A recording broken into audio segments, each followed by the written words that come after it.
सिबा एक बहुत ही सीधी, शर्मीली और अल्लाह से डरने वाली लड़की थी। वो अक्सर अपनी खिड़की पर बैठकर कुरान की तिलावत करती और दुआओं में खो जाती। उसे लगता था कि उसकी ज़िंदगी बहुत सिंपल है, लेकिन उसी सादगी में उसका सुकून छुपा हुआ है। लेकिन एक दिन उसकी ज़िंदगी बदलने लगी। यूनिवर्सिटी से लौटते वक्त उसे एक फ्रेंड रिक्वेस्ट आई। उस रिक्वेस्ट का नाम था हसन। हसन दिखने में डिसेंट था, नमाज पढ़ने वाला और इस्लामिक पोस्ट शेयर करने वाला लड़का। सिबा ने सोचा, यह तो नेक लगता है, बाकी लड़कों जैसा नहीं। पहले तो उसने रिक्वेस्ट इग्नोर कर दी, लेकिन कुछ दिन बाद उसने देखा कि हसन उसकी हर इस्लामिक पोस्ट पर माशाअल्लाह और जज़ाकल्लाह लिखता है। धीरे धीरे उसके दिल में ख्याल आया, शायद ये अच्छा इंसान है। और फिर उसने एक दिन अस्सलामु अलैकुम का रिप्लाई दे दिया। एक रिप्लाई से 2 बातें, 2 से 10, और फिर धीरे धीरे नसीहत की बातें करते करते ज़िंदगी की बातें शुरू हो गई। हसन उसकी तारीफ़ करता, सिबा तुम्हारी हया मुझे बहुत पसंद है, तुम्हारा दीन बहुत स्ट्रॉन्ग है। सिबा को लगा ये बाकी सबसे अलग है। धीरे धीरे मैसेजेस कॉल्स में बदल गए। रात रात भर बातें, हंसी मजाक और एक दूसरे के राज शेयर होने लगे। और फिर एक दिन हसन ने कहा, सिबा मैंने तुम्हारे लिए इस्तिखारा किया है, शायद तुम ही मेरी किस्मत हो। सिबा का दिल पिघल गया। उसे लगा कि ये अल्लाह की तरफ से इशारा है। लेकिन जब उसने कहा कि चलो हम अपने घर वालों को बताते हैं, तो हसन बोला, अभी नहीं, मेरी फैमिली नहीं मानेगी, हमें कुछ वक्त और चाहिए। वैसे भी हम तो सिर्फ बातें कर रहे हैं, इसमें हराम क्या है?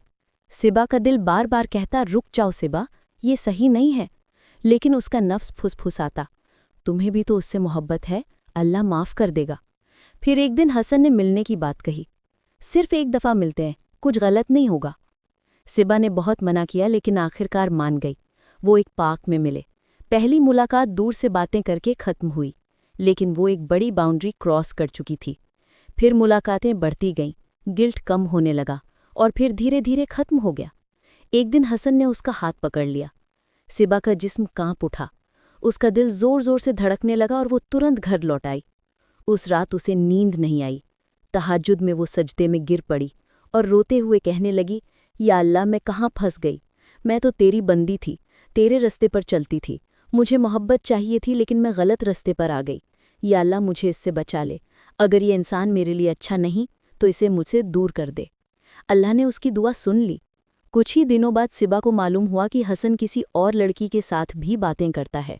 उसने उसका स्क्रीनशॉट देखा, जिसमें हसन किसी दूसरी लड़की से जान मेरी लाइफ लिख रहा था। सिबा का दिल टूट गया। गिल्ट, धोखा और अफसोस ने उसे तोड़ दिया।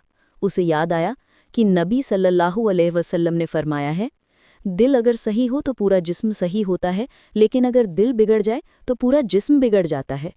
सिबा समझ गई कि वो अपने नफ्स और शैतान के जाल में फंस गई थी। अब इस घटना को 2 साल गुजर चुके हैं। सिबा अब पहले जैसी नहीं रही। उसने गुनाह से तौबा कर ली, हराम दोस्तों को छोड़ दिया और नेक लोगों का सहारा लिया। उसने अपने दिल को फिर से कुरान और नमाज से जोड़ लिया। और एक दिन अल्लाह ने उसकी ज़िंदगी में वो सुकून भेजा जो उसने मांगा था। ऑफिस में एक नेक इंसान यूसुफ था।